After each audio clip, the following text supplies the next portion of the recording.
આપણે ગળીકામ વડે હોળી બનાવવાની છે. તો ચાલો આપણે હોળી બનાવીએ. હોળી બનાવવા માટે ઘૂંટેલા કાગળનો અહીં ઉપયોગ કરેલો છે. આ ઘૂંટેલા કાગળને આપણે બંને ખૂણાથી સરખે સરખા મિલાવવાના છે અને પછી એને વાળી દેવાનું છે. ત્યારબાદ બીજા ભાગને પણ આવી જ રીતે વાળી લઈશું. આમ તરત જ ખૂણા વળી જશે. નીચેના ભાગે બંધ ભાગ કહેવાય અને આ ભાગ જે છે એ ખુલ્લા ભાગ કહેવાય. તો આ જે ખુલ્લા ભાગ છે એમાંથી એક ભાગ લઈ અને નીચેનો જે આ ખૂણાનો ભાગ છે ત્યાં આપણે એને મિલાવવાનું છે. આ રીતે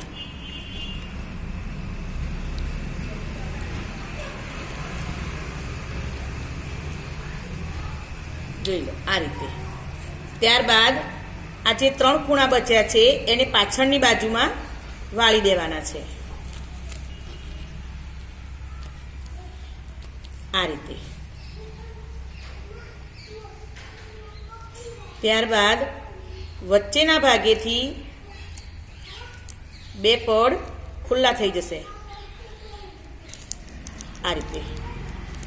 એમાં આપણે આંગળી નાખી અને આ જે 2 ખૂણા છે એને ભેગા કરી લઈશું.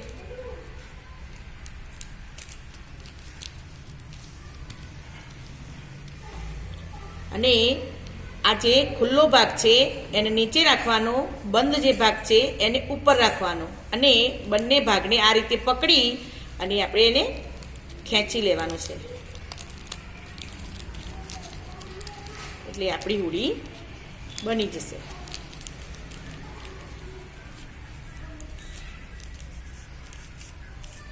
આ આપણી હોળી તૈયાર છે.